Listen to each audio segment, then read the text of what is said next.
Welcome to another episode of No Ordinary Woman, where we recognise and celebrate women of all ages and all stages. I'm Fiona Briffa, and today I've got Nicky Miklos-Woodley joining me. Hi, Nicky. Hello. I'm sorry, but we've just had this great conversation offline, and I'm like, we're all talked out. No, we're not. Nicky, I'm really interested in your story. You've got so much, like every other No Ordinary Woman, but it's the work you do and the thing that you're passionate about with helping women in business. So let's just take a step back and what's your business journey been like to date? Oh, so great questions. My business journey to date is filled with ups and downs, would be the short version. We were talking about bottoming out and the peaks of success. It was around 2009 I went out on my own for the first time, very passionate, very excited. It was amazing, except that I earned $17 in 6 months. So that was a bit of financial pressure, and it went completely not how I expected. Yeah. So, or completely how you would expect. So take us back to what were you doing before you decided, hey, I'm going to go out there on my own, like many of us do. What were you doing up until that point? So I was in corporate. Yeah, I was in corporate. I've been in sales roles for the last 20 years. So I was in a really good sales job. I was earning 6 figures. I had all the trappings, the house, the beautiful things, beautiful clothes, like very living the high life, which was, incredible to have experienced that and then to experience the flip side. And absolutely, you're right, because in the moment, it was absolutely one of the hardest things that I've ever had to deal with. So what followed on that 6 months, and I'm sure we'll go into that a little bit, was really hard, like really hard. I was broken down and put back together again and literally building from scratch. Now I look back and it's one of the best things that ever happened to me. Yeah. So without a doubt, because of everything I learned and the pain and the heartbreak and the excitement and everything that went with it, I learned so much that when I went into business again in 2015, I did things so differently, and I had a really successful multiple 6-figure business. Yeah. But then even then, it was amazing. And then COVID happens and it makes you reassess, or it inspires you to reassess.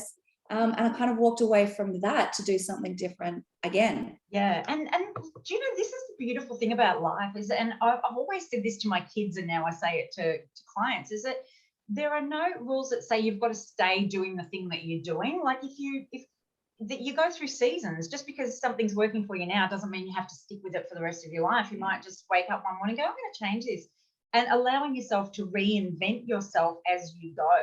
I'm constantly doing that, and it kind of presents as can you just stick with one thing? No, I can't. But I'm so sorry. We knew this was going to go back to, I think when you were in such a successful part of your career, that was a long way to fall. So I think that might have been one of the biggest impacts, because look how well I'm doing. Everything's all successful. Look at me go. I'm a bloody legend. And then bang. And then did that just shatter your entire perception about what you thought about yourself? Oh, absolutely. Talk us through what went through your head and what messages were you telling yourself? Well, the messages were pretty dark and deep. It completely shattered my sense of self-worth, self-being, self-trust. And even today, even though I continue to work through that, because even when, the success that follows, I mean, even just the other day, I was having my coaching session and realizing that there's these limiting beliefs coming up that I was carrying from, over a decade ago. So it was really, I think the word shattering really describes it well in terms of the external life around me, as well as then the internal identity. There's a lot of identity that's wrapped up in either our jobs or our business. And there is, I look back, a lot of naivety in the belief that I had. For sure, there's things I could do differently, but I've often had, I can be quite, it's going to work no matter what. Very optimistic, go out. Just as long as I keep showing up, it'll work. Now, to some extent, yes, but to some Yes. extent, no. Yes, I know. I'm not a fan of that. I'm not a fan of the you can be anything you want. No. Yes. I cannot go out and be a doctor. I don't have the this and the that or the Yes. care. So, Yeah. but that is part of it. And I'm so glad you said that, because that's not all it is.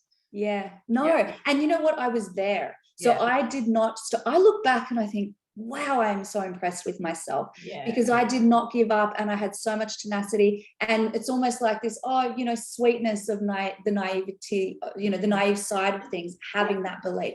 Just if I show up. Now, I didn't know when to change or what to change, and I went too far, which is why it needed to be such a shattering experience for me. And the build-up of that is beautiful. I mean, I look back and the self reflection, the deep, intense going inwards, so much journaling, so much. I mean, I got a job at the local, so I'm in Brisbane, at the local, down at the river. So there's River City Cruises. And my job, after going from a high-flying not multiple, but well into six-figure job, was handing out flyers by the side of the river, trying to get people to go on the boat. And then if I got enough people on the boat, I'd get a couple of hours extra shift, making sandwiches and, serving drinks and things. And that's great. That's an amazing job. And it was very different. So it was very different from where I was. I couldn't pay the rent. I had to rely on my family and friends, and I'm a very proud person in that way. So that was a lesson I needed to learn, how to ask for help, how to accept help. One thing that came out of that experience at that same time, my beautiful wife, Jules, and I got together. So it was like the very, interesting times, but we had to go live with her mum. And, at this stage, I'm almost 30 years old and having to go and live with my new girlfriend's mum. I mean, it was very humbling and very great. Like, humbling. That's a really good word to use, very humbling. And the thing is that our greatest lessons are in our biggest, like failure is well, it is. It's our biggest failures, but failure is not a dirty word. Failure is actually a really good thing to happen to you, because that's where we learn how strong we are, that's where resilience comes from. That's where lessons come from. And I think we need to change the way we the relationship we have with failure. I'm going to cough again. I'm so sorry, everyone. This is an unedited show, so it is what it is. Yeah. We all cough, it's okay. But at least now also you know that your wife wasn't with you for the money. So you know that she's seen you at your best and your worst. So that's all perfect. I know, right? It was like she really supported me. The fact that she stuck around at that time is exceptional. And I often look back and think, wow, I don't know if I would have stuck around with me at that time. Oh, bless her. It's so hard. So this is the thing that I think, and also because you are now a coach and you help coach other women that want to start their own businesses, how could you possibly have been effective in the realistic version of what going into business for yourself is if you hadn't have gone through what is very, very normal to go through at the beginning? Yes, like absolutely. You can now relate, you can now coach them through, you can now push them through to the other side. Because I know the biggest question is, how do I advertise? How do I do this? How do I do this? I'm not getting traction. And what we were talking about before is the traction comes when you don't give up. Being in business, it looks all glamorous from the outside. And like I just said to Nicky offline, like I'm a 20-year overnight success. Yeah. It comes when you don't give up. Yeah. Yeah. Yes. I'm sorry. No, that's okay. I muted that one. So talk us through, so you had some amazing female role models in your life. Your grandma, who came out from, she fled the Hungarian Revolution in 56, right? Yeah. So first of all, what a no ordinary woman to do that and come over. So the role model that you had in her, it's like, go out and get what you want, make the changes you want in your life, and the life you want to live. You have to do, sometimes the hard yards for, and you have to work for. She was back in the time where she couldn't rent a property without a male signature. And framing this around, it's International Women's Day time at the moment, at the recording of this video. Tell me what that kind of message means. Yeah, woman, what that messaging means to you with your work. Yeah, I mean, I think that's actually, that's such a great question to ask. I just want to also loop back, if you don't mind, a quick moment for what you said around the don't give up piece. Don't give up, and this links to what I'll talk about, and be clear on why it is that you do what you do and how you help, because that's the thing that was missing. I didn't give up until I was forced to, basically, because I couldn't go on. But the business that I had wasn't the right business for me. So it was never going to work. So I think the combination of that is so important. So yeah, coming back to my family's history, and sorry, what was the question? That's right, because I really went a long way around it. Yeah. The role model that you had in your grandma and your mum, even what sort of messages did that teach you as a young woman growing up and going, oh yes, I can? So I love this. And really interestingly, I've only just realized the lessons that I've learned from it.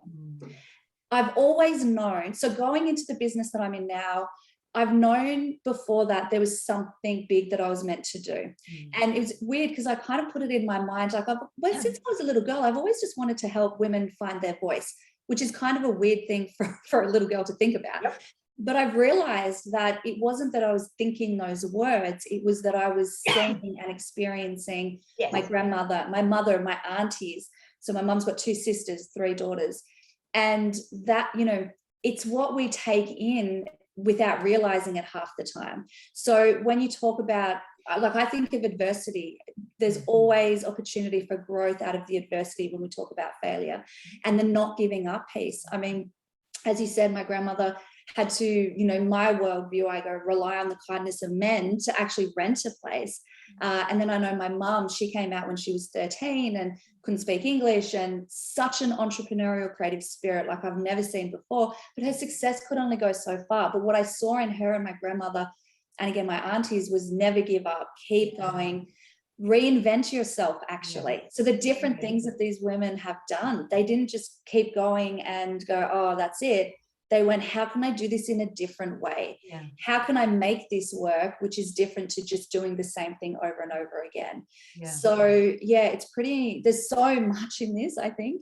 Oh my gosh. I hope I'm answering the question. No, you did. You did indeed. But what was really key in the way you answered that question is that they were a role model before you even realized they were a role model. And this is the thing, like, and it doesn't have to be, and I just want to speak out to women that are watching this that maybe didn't have any role models, any strong female role models in their life. That is not an essential part of you succeeding. There might have been someone else that has played a part in your life, but then you can go out and be the female role model that you didn't have in your life and set yourself up to set others up to succeed, and be that woman that you wish you had when you were growing up. So I just wanted to make sure you don't need to have had those role models in your life to be able to be successful, be amazing, be everything that you want to be. You can decide that you're going to do it and be first generation. So I think that's a really important message too. Yes, can I just add to that as well? Because the other interesting thing that's coming up with this conversation, the more I talk about this with other women and women in business, is that sometimes, again, like for myself, actually reflecting, I had a conversation with a woman in business the other day who realized her mum was an exceptional entrepreneur. She has a cleaning business. So because it was a cleaning business, she never, until that point in that conversation, went, oh, she is entrepreneurial, actually. My mum she did markets and things. And then the perspective shifted around entrepreneurial. And also, it doesn't have to be women in your life that you know. It could be men in your life that you know that have also inspired. Absolutely. Or it could be people that you don't know that are still a role model and an example of. Exactly. If we get creative on where we can find it. And of course, absolutely, first generation, baby. If you haven't had it, be that role model for someone else. And the thing is that we don't let yourself off the hook by thinking, oh, I couldn't do that, or look at Nicky and Fiona or somebody else, and they've got confidence. No, we haven't. We had no idea what we were doing. We were rocking backwards and forwards, crying. We have had days where we've been overcome by fear and self-doubt. So don't think for a second that we've got more than you have, because we don't. You've got everything you need to be whatever, in your space. But I think going back to what you said, Nicky, is to make sure you're connected to your why. What sets your heart on fire? First of all, so the work that I do is within self-awareness space. So it's know what your skills are, know what your passions are, know what your experiences are, and tie that all up into if you're going to be an entrepreneur, or even a little being an entrepreneur, like you said, Nicky, it could be as a cleaner, could be as a market stall owner at the Sunday market, could be whatever that looks like. But success is success when you are just your best self living your best life. That's success, no matter what that looks like to you. It doesn't need to be $1 million, it could be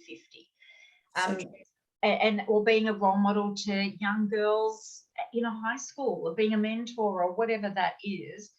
But it going back to the original point is not giving up. The ones that my husband used to say this to me over and over, and he'd say to me, it's the ones who don't give up that succeed.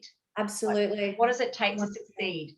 And let's frame success in whatever that looks like for you to get up every day loving what you do, whether it's a stall, whether it's a multi-million-dollar business, whether it's a cleaning business, whether it's a whatever.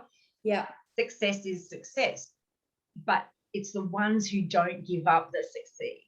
And like you said, Nick, it's the ones who know their why. What is driving me? Yeah. And Tegan Phillips was on the previous episode, and she's a Olympic champion netball player, and she played for Diamonds and the Vixens. And I said to her, how do you get to an elite level? Because like, I want to tap into that, because I want to be an elite level version of me, right? Yeah. And she said, you've got to love what you're doing. You've got to go, what am I prepared to give up to get where I want to go? It's like, oh yeah, it's that giving up stuff that can be really hard to overcome. So it's asking yourself, what am I prepared to give up? How much effort am I prepared to put into it? How far am I prepared to stretch myself out of my comfort zone, and what am I prepared to do to achieve this? And all of those things that you mix into a big giant mixing bowl of that bakes the cake of success is what it takes. But it's a rocky road, isn't it, Nicky? Yeah, definitely. And the thing is that, we know that business isn't easy. It's not always hard. We have to be careful of our beliefs around hard work coming into business.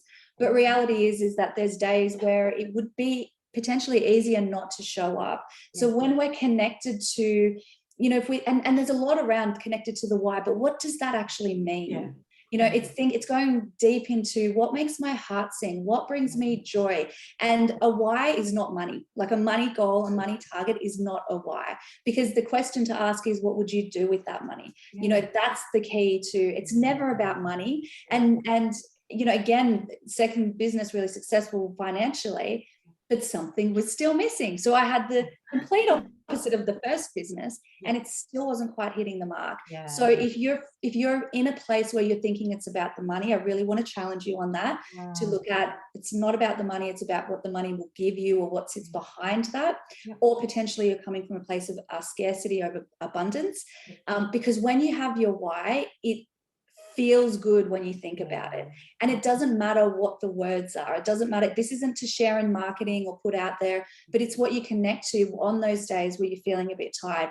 Or, the self-doubt, I still have days where I'm rocking in the corner today. It's not, that doesn't go away. It doesn't matter who you are. Don't wait until the fear goes away, because it's not going to happen. You'll be waiting. Exactly. And courage doesn't show up before you take action. It shows up the moment that you take action.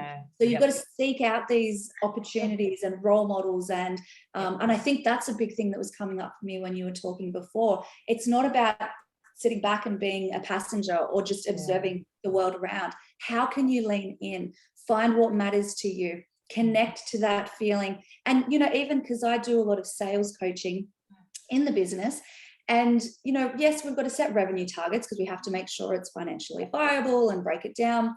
But as soon as that's done, I want to flip it around and no longer look at necessarily a sales target, but what's the impact goal of that? So if it's for us, say, working with women in business, it's how many women are we helping impact? Or if it's selling a product, how many of your amazing products are you selling? And think about the person behind the computer screen that's ordering it, and it just connects to a better feeling and talk about authenticity and drive, and that makes it easier even on the hard days. Oh, I love that. And that's just to repeat that again, is what is the impact? The impact that you're having. I think and you're 100% right. So I think it's really important to pause and just go, your work doesn't have to be your passion. It could just be the investor of your why and your passion. So I've got two friends who both they like what they do, but it's not like, doesn't set their heart on fire, but it's the investor in their passion, which is traveling. So they literally go to work just to earn the money, to travel around the world, experience different cultures, all that sort of stuff. And one of my favorite sayings is, and it's not like I didn't make this up, I'm pretty sure it was either Einstein or one of the, the forefathers of brilliance, but the meaning of life is to find your gifts. Your purpose in life is to give them away. And that doesn't have to be for money. It could be in the community. It could be to your, immediate family or sphere of influence. But what are your gifts? So spend your life finding what you're made of, and giving that away. Like, what is it that I've got to offer the world? How can I encourage others, help others? And therein lies the satisfaction of getting out of bed in the morning. Yes, without it's so money. true. And it doesn't have to be big. This is the other thing. I read this really interesting article on Harvard Business Review. It was like a LinkedIn article, and it talked about the fact that not everybody, and it was a while ago, so I can't remember the stats, but not everybody has this big life purpose.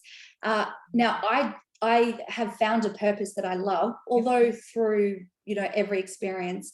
Because if that first failed business didn't happen, I wouldn't have even found coaching, which is amazing. But not everybody, it doesn't have to be huge, Passion. And yes, it doesn't. It can be like, some people's life's purpose is to have a family. Some people's life's purpose is to have a really amazing job that they love, that they just enjoy, to go traveling, to bring joy. It doesn't, we've got to release this expectation that we put on ourselves, especially as women, in business, in life. I should feel this, I should that, I should, like, stop shooting all over ourselves, as Tony Robbins says.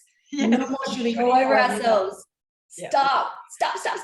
Absolutely. What do you want? And if you find it hard, if someone finds it hard if you stop shooting and then it's kind of silent and you don't know, that's amazing feedback to do the internal work, to look at what does come up. What if you were dictating or deciding on how you should run your business, or go into business or not? Or there's no right or wrong here. It's what's right for you. Thank you. It is absolutely what's right for you. And I think a big message that we need to teach our next generation of girls and boys is that there are no rules. That you are a completely unique creature with your own different set of skills, your own different set of values. So your role in the world is different to everybody else's role. Even if you do similar things, your role is completely different. So don't try and fit into a category that already exists, because somebody's already got that. So just show up as yourself and allow that to flow through. And it was really brilliant because both my kids are completely different. One was very academically focused, and one, like, both equally brilliant, very, very intelligent kids. But of course. but one, and I was the same as my son. So he took a trade pathway, because I'm like, you don't have to go to uni. Like, uni doesn't equal intelligence.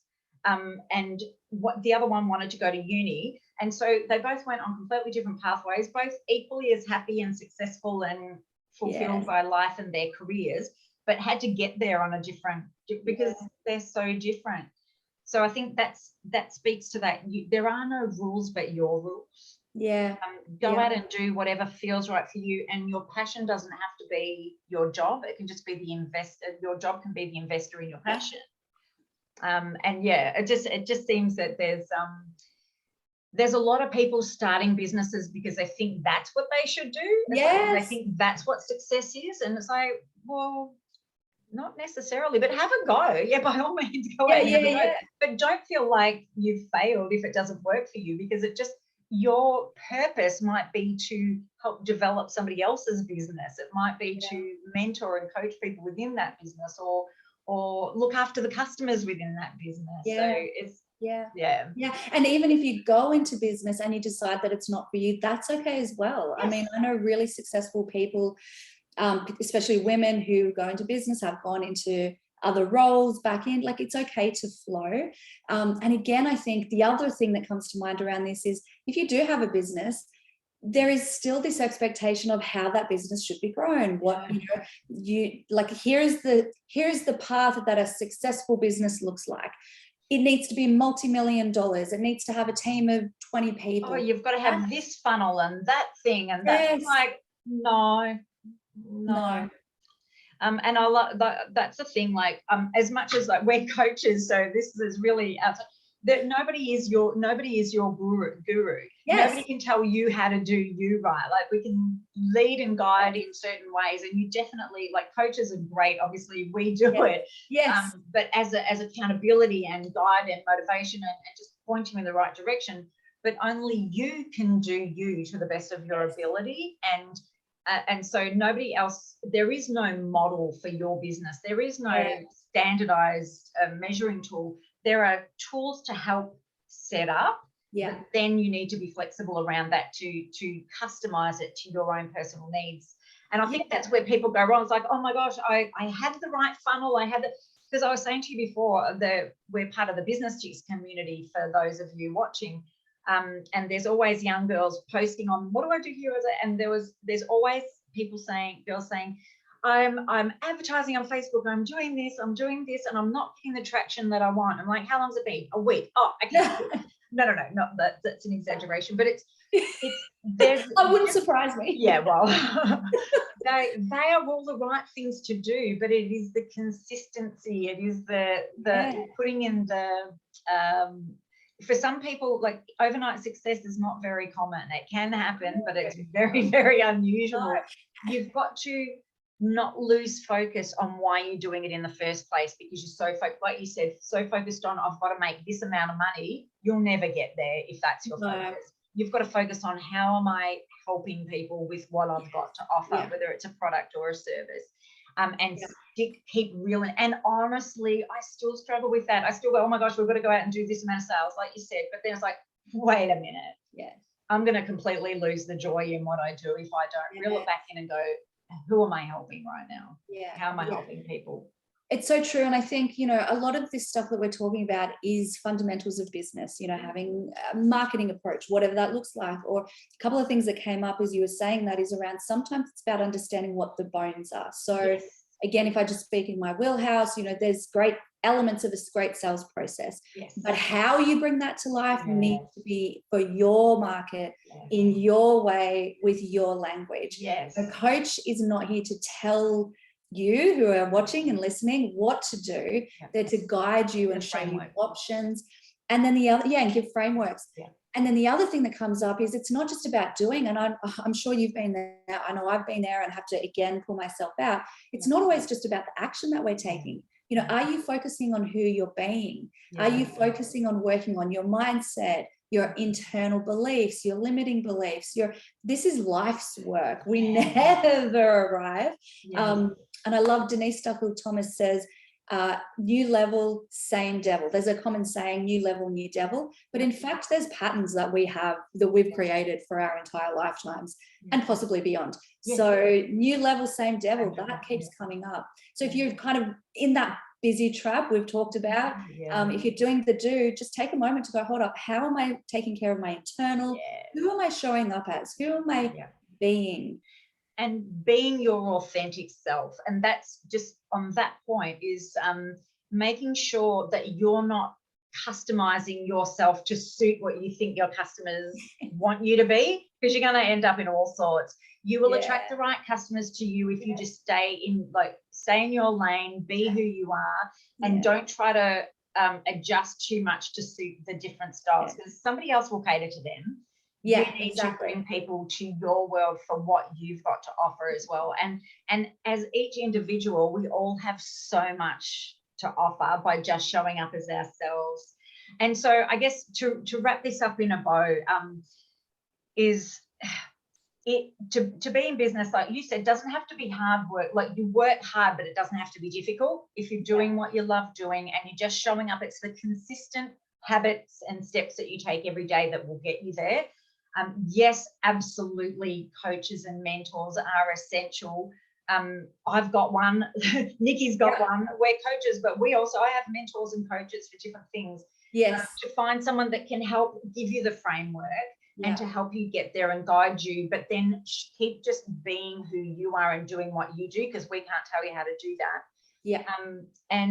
And yeah, like Nicky said with that, like, don't be scared when you bottom out. Just don't give up there. That's not it. I mean, you know, balance that with, you still need to know when to pull the pin, just in case you're not in the right lane, but also someone else can help you with that. I've got some insights on that. Yeah, I've got plenty. Even that had to happen. Even now, I'm still making peace. That had to happen exactly as it did. Yeah, it's great. Absolutely. And yeah, I mean, it's life's experiences where we build our resilience, our strength, our amazingness.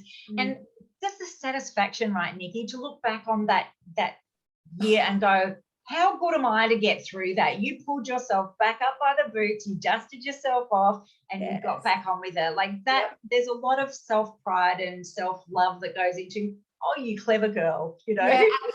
And if we've done it once, we can do it again. I think that's another really beautiful thing about this, you know, space that we're in, about getting through adversity and building businesses. Once we've done it once, we know we can do it again. Yeah. Oh, I love it. I love it. Well, I'd love to talk to you all day, honestly. For those of you watching, I'm going to leave Nicky's links, her social media links and her business links, if you'd like to get to know her better and even follow her on socials or find a bit more about her coaching services and things. Her links will be in the description of this video. And by all means, get to know her a lot. You are just such a beautiful human. I want to sit here and talk to you all day. I know, right back at you. We already had an epic conversation before we hit record. It's been amazing. Thank you for having me and for all the work that you're doing. Yeah. Just, you know what, it's the girls that come on here that are just sharing their stories. And this is the thing, we need to just show up authentically as ourselves, to just show every other woman out there that you are enough. You have got what it takes. You've got everything we've got and more, as far as the get up and just go. But you are your own unique version of you that nobody else is. So go be that. Yes, go be that. I love it. All right. Well, thank you so much, Nicky. Thank you so much for having me. And to all the beautiful women out there, you totally have got this. Beautiful. Thank you so much for watching another episode of No Ordinary Woman, and we will look forward to seeing you next time. Bye for now. See ya.